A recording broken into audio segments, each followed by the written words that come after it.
com a paz do Senhor.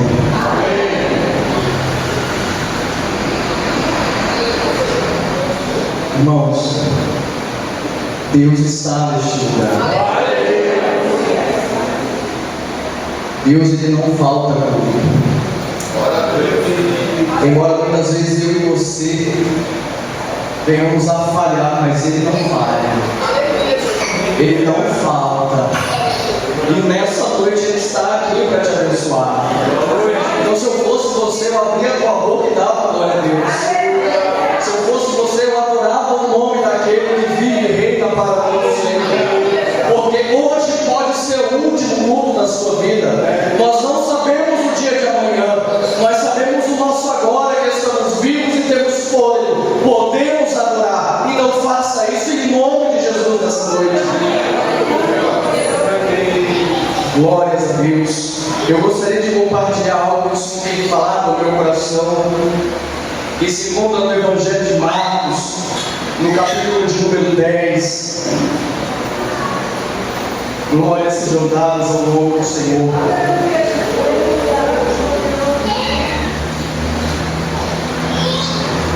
Marcos, capítulo de número 10, a partir do versículo 46.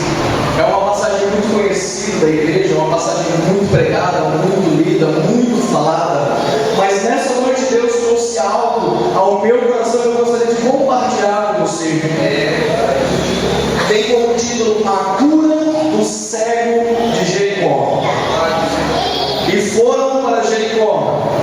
Quando ele saía de Jericó, juntamente com os discípulos e numerosa multidão, Bartimeu, cego mendigo, filho de Timeu, estava sentado à beira do caminho. E ouvindo que era Jesus, o Nazareno, pôs-se a clamar: Jesus, filho de Davi, tem compaixão de mim. E muitos o repreendiam para que se calasse, mas ele cada vez gritava mais: Filho de Davi, tem misericórdia de mim. Parou Jesus e disse: chamai-o. Chamaram então o cego, dizendo: tem bom ânimo, levanta-te, ele te chama. Lançando de si a capa, levantou-se de um salto e foi ter com Jesus. Perguntou-lhe Jesus: que queres que eu te faça? Respondeu o cego: Mestre, que eu torne a ver. Então Jesus lhe disse: vai, a tua fé te salvou. E imediatamente tornou a ver e seguia a Jesus estrada fora. Irmãos, nós estamos falando de um homem que a Bíblia nos declara cego. A Bíblia não dá um nome para ele. Eu imaginava por muitos anos que o nome dele era Bartimeu, mas não era. Este homem, além de cego, ele não tinha identidade. Além de não ter identidade, ele era mendigo.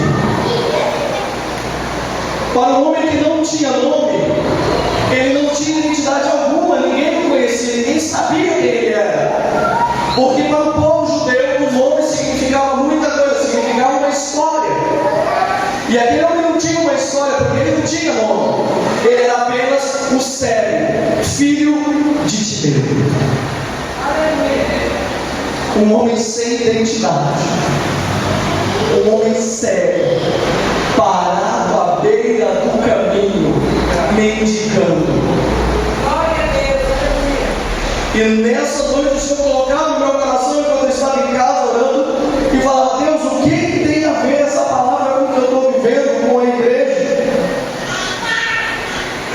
Muitas pessoas estão paradas à beira do caminho, mendigando, irmão, me ajuda. Eu não tenho coragem para orar, me ajuda. Um povo cego que perdeu a sua identidade com o Senhor.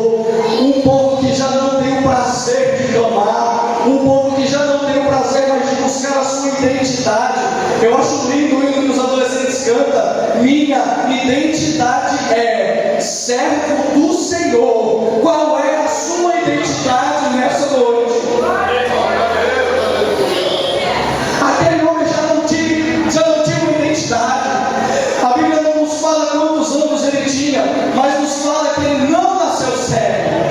Porque quando ele pede para Jesus que eu toque a ver, eu consigo entender que ele não era cego de nascença, mas algo na trágica história da sua vida o tornara cego. E o que aconteceu na minha e na sua vida que arrancou a visão celestial de você? O que será que o inimigo lançou na minha e na sua vida para colocar uma venda nos nossos olhos e nos fazer mendigar a beira do caminho?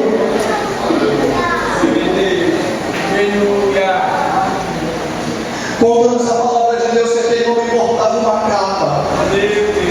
E segundo alguns historiadores dizem que essa capa era entregue pelo governo romano quando provava-se que uma pessoa tinha uma deficiência que o impossibilitava de trabalhar e impossibilitava também de pagar os seus tributos. Então ele era apresentado diante do governo romano e falava: para esse homem não tem jeito, dá pelo menos uma capa para ele, não dizer que nada tem.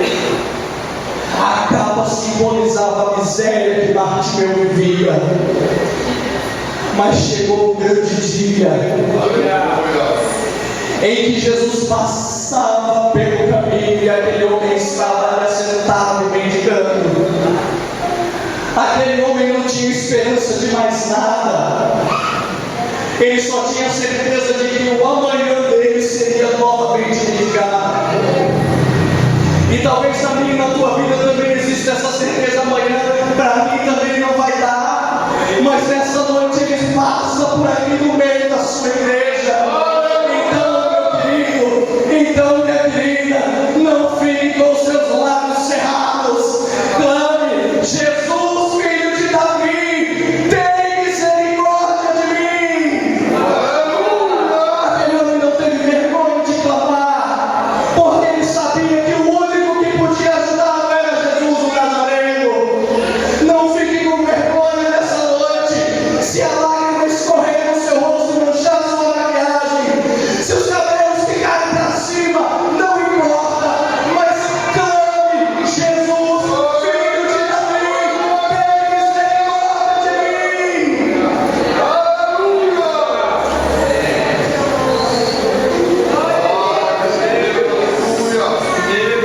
Saia dessa noite da beira do caminho e volte a trilhar o caminho que o Senhor propôs a você.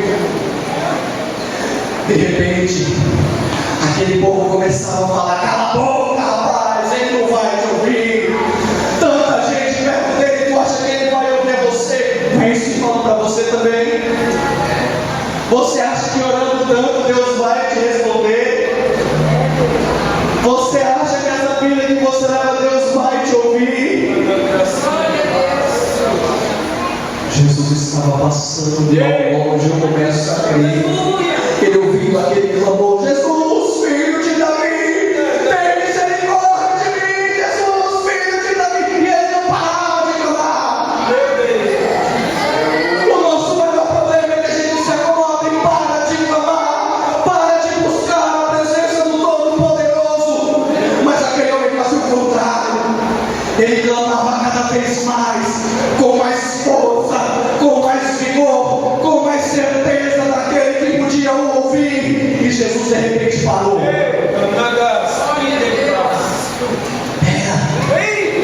Tem alguém me chamando, tem alguém clamando meu nome. Aí eu começo a imaginar Jesus parado, ouvindo o meu e o teu clamor nessa noite. Jesus, filho de Davi, tem misericórdia de mim. Aí Jesus parou e falou assim: tem alguém clamando o meu nome.